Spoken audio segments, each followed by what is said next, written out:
Bien, ante todo tengan buenos días.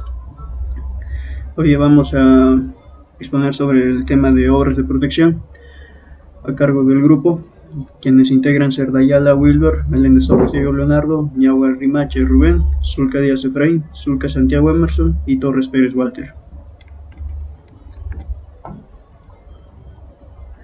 Bien, primero tenemos en las obras de protección el enrocado.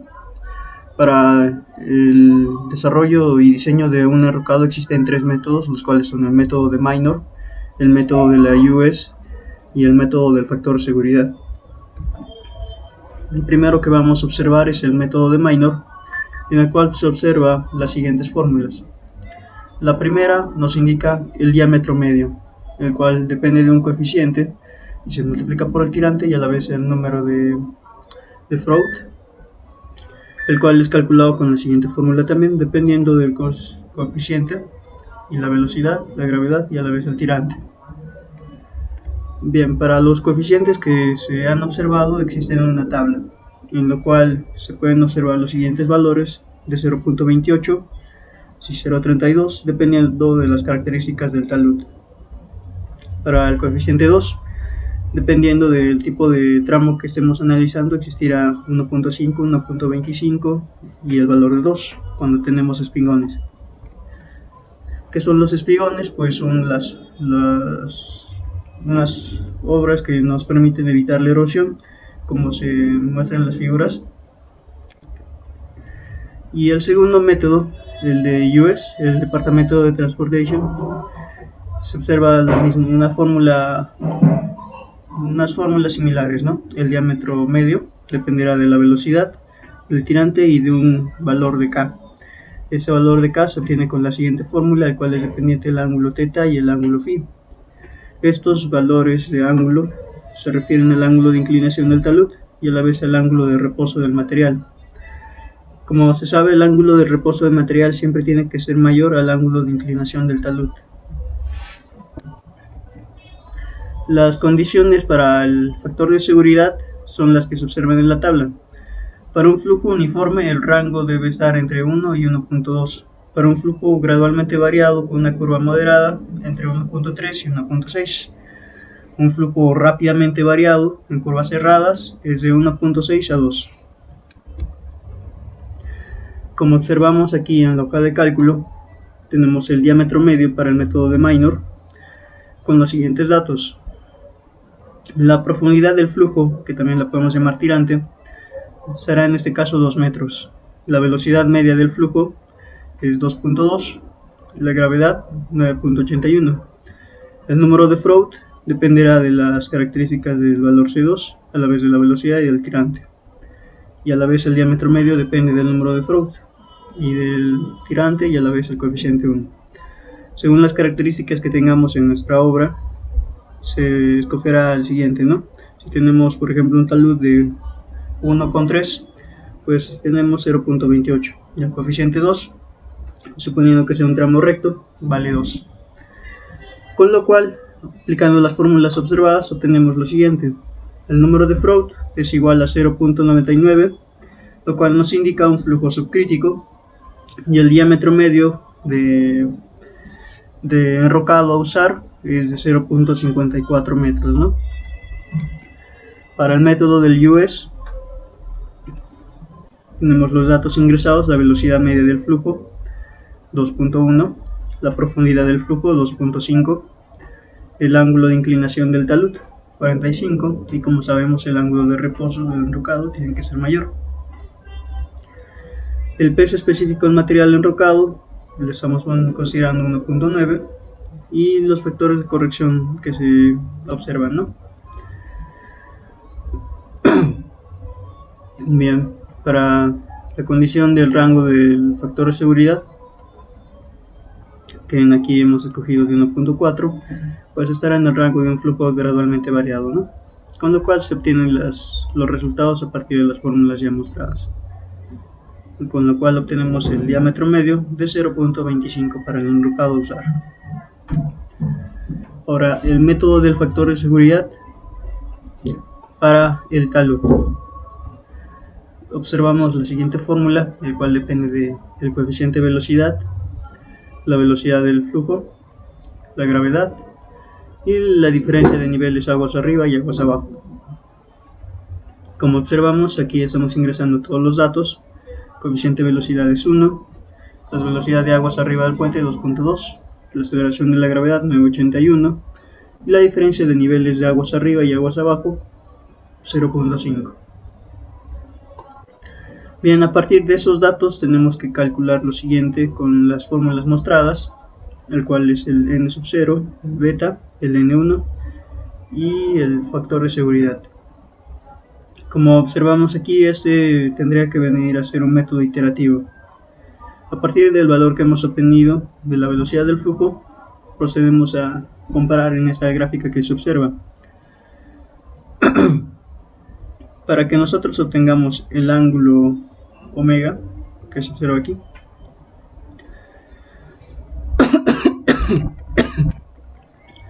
tendremos que encontrar a partir de la siguiente gráfica. Como hemos observado, el valor era 3.8. 3.8 entre la velocidad de la referencia, 3.8 entre 2.2. ¿Cuánto nos resulta ese valor aproximadamente?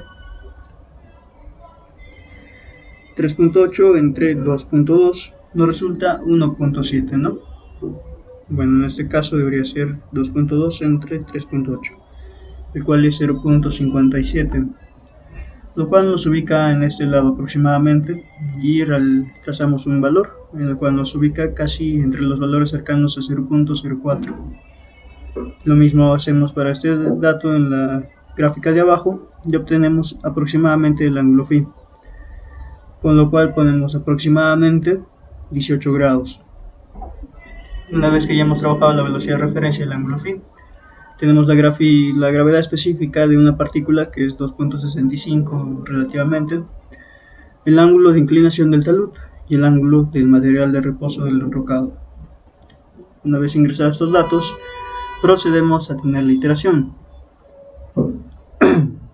Como sabemos, el valor del factor de seguridad para este diseño siempre tiene que llegar a ser 1.5, en el cual nosotros hemos ingresado el valor del enrocado de 2 metros, con lo cual se ha procedido a hacer una iteración hasta que llegue a ser el valor de 1.5 y obtenemos el valor del diámetro medio, que es 1.13. Ahora bien, el enrocado para el pie de talud.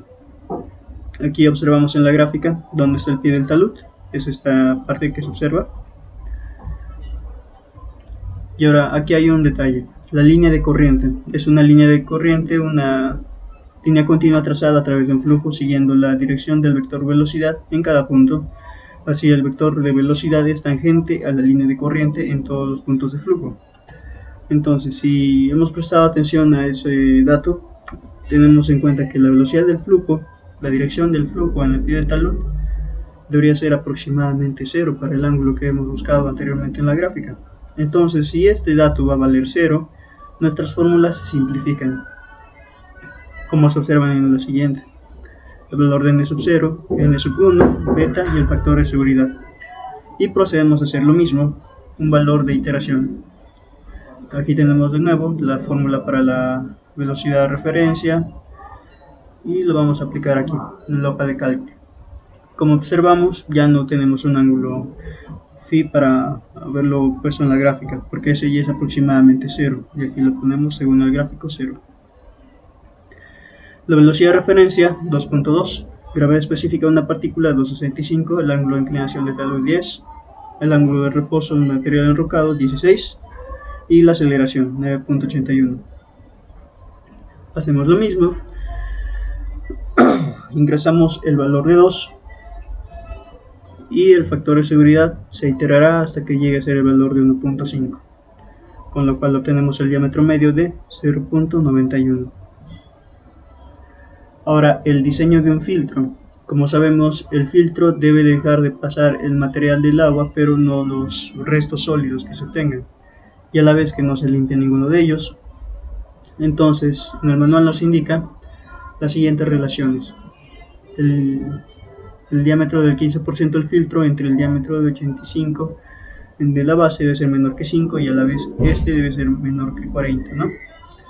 Y un adicional aquí. Bien, a partir de estos datos o de estas fórmulas ingresamos los datos que se observan. El diámetro del 15% del filtro consideramos 1.1, diámetro del 50% del filtro consideramos 1, el diámetro del 85% de la base 0.5, 50% de la base 0.2 y 15% de la base 0.1. Entonces, para la primera condición, de 15 entre de 85 resulta 2.2. Este es menor que 5 y a la vez el diámetro 15 del filtro entre el diámetro 15 de la base resulta ser 11, lo cual es menor que 40 y a la vez mayor que 5. Para la segunda condición, el diámetro 50 de la base está dividiendo el diámetro 50 del filtro, el cual es 1. 1 entre 0.2 es aproximadamente 5, el cual es menor que 40 y todos los valores son correspondientes. ¿Están de acuerdo? Bien, ahora hacemos el estudio de gaviones, el diseño de gaviones, las protecciones de pilares por el método de Massa-Álvarez. Bueno, los gaviones son, como se observa en esta figura, un grupo de rocas dentro de una malla metálica, ¿no? Bien, el método de Álvarez nos indica el uso de la siguiente fórmula. El diámetro medio de la roca es igual a 135 veces la velocidad del flujo entre el peso específico del material de protección elevado a 1.03 multiplicado por el peso específico del material elevado a 1 entre 2 más el tirante del flujo menos 0.15 la velocidad media del flujo. Ingresamos los tres datos que nos están pidiendo. En este caso la velocidad media del flujo es 2.5, el tirante del flujo es 4, el peso específico del material de protección es 2000, con lo cual obtenemos el diámetro medio de 0.15.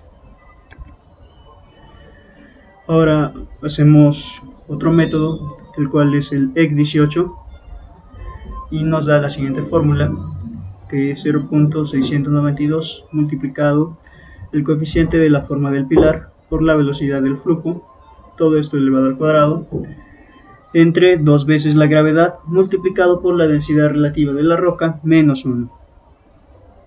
Bien, lo primero que tenemos que saber es el coeficiente de la forma de pilar. Nos indica que es 1.5 para un pilar redondeado y 1.7 para un pilar rectangular. En este caso tomaremos un pilar redondeado, nos tendríamos que ingresar el valor de 1.5. La velocidad del flujo sobre el pilar la consideramos 2, la aceleración 9.81 y la densidad de la roca 2.65, con lo cual obtenemos el diámetro medio de 0.19. Bien, ahora el drenaje longitudinal de una carretera. Para cuando nosotros tenemos que realizar un drenaje longitudinal de una carretera, tenemos que darle la importancia por qué lo hacemos. Si es que no tuviéramos un drenaje longitudinal, estas se terminarían empozando. El agua debe de fluir a lo largo de una superficie de plataforma, como lo es la carretera, aportado por taludes y lluvias, ¿no? Que estas deben de ser encauzadas y evacuadas de tal forma que no produzca daños a la carretera ni afecte su transitabilidad. Es decir, debemos de evitar que nuestras carreteras tengan el menor contacto posible con el agua. Para evitar el impacto negativo de la presencia del agua en la estabilidad, durabilidad y transitabilidad, se considerarán los distintos tipos de obras necesarias para captar y eliminar las aguas que se acumulan en la plataforma de la carretera, las cuales pueden provenir de las precipitaciones fluviales y los terrenos adyacentes. Los periodos de retorno. El periodo de retorno dentro del cual sucederá un evento de magnitud Q puede ser igualado o excedido por lo menos una vez en ese promedio. La importancia del drenaje. El agua no drenada altera las propiedades de los materiales en las calles y facilita su rápida deformación y destrucción. Hace perder resistencia a las bases y suelo. Se garantiza más durabilidad de la carretera en construcción. El exceso de agua u otros fluidos en los suelos en la estructura de una carretera afecta sus propiedades geomecánicas. Los mecanismos de transferencia de una carga, presiones de poros, subpresiones de flujos, presiones hidrostáticas e incremento la susceptibilidad a los cambios volumétricos. Por tal motivo, el agua es una de las causas más relevantes al deterioro prematuro de la infraestructura vial. Bien, los riesgos de obstrucción. El funcionamiento del drenaje longitudinal se verá afectado por obstrucción debido al material sólido arrastrado por la corriente. Por ello, debe efectuarse un adecuado diseño que a su vez permita realizar un adecuado mantenimiento. Esto nos limita la velocidad máxima del agua. La pendiente longitudinal debe estar comprendida entre la que produciría las velocidades erosivas. Es decir, si es un flujo bastante rápido, va a producir el deterioro de las cunetas, y a la vez si es muy lento va a promover el desarrollo de vegetación y que ésta pueda destruir también las cunetas, por lo cual existe un rango para el mínimo y el máximo entre la pendiente longitudinal, la cual es el 0.5 y el 2%. La corriente no debe producir daños importantes por erosión en la superficie de cauce o conducto, si su velocidad media no excede de los límites fijados en la tabla número 31, en función de la naturaleza de dicha superficie. Esta es la tabla de la cual estábamos hablando anteriormente, en la cual nos indica la velocidad máxima admisible para cada tipo de superficie. Si es que tenemos una arena fina, está entre el rango de 0.2 y 0.6. Arena arcillosa dura está entre 0.6 y 0.9. Un terreno parcialmente cubierto de vegetación está entre 0.6 y 1.20. La arcilla, grava, pizarras blandas con cubierta vegetal están entre 1.2 y 1.5. La hierba pues lo pone en un rango de 1.2 y 1.8. El conglomerado, pizarras duras, rocas blandas están en un rango de 1.4 y 2.4. La mampostería y rocas duras están en un rango de 3 a 4.5, y el concreto, el cual permite el valor máximo, está entre 4.5 y a la vez 6. Si la corriente pudiera conducir material en suspensión como limos o arenas, se cuidará de que una reducción de la velocidad del agua no provoque su sedimentación, o se dispondrán depósitos de sedimentación para recogerlos, los cuales deberán ser de fácil limpieza y conservación eficaz. Bien, con eso damos por concluida la exposición del grupo número 7. Gracias.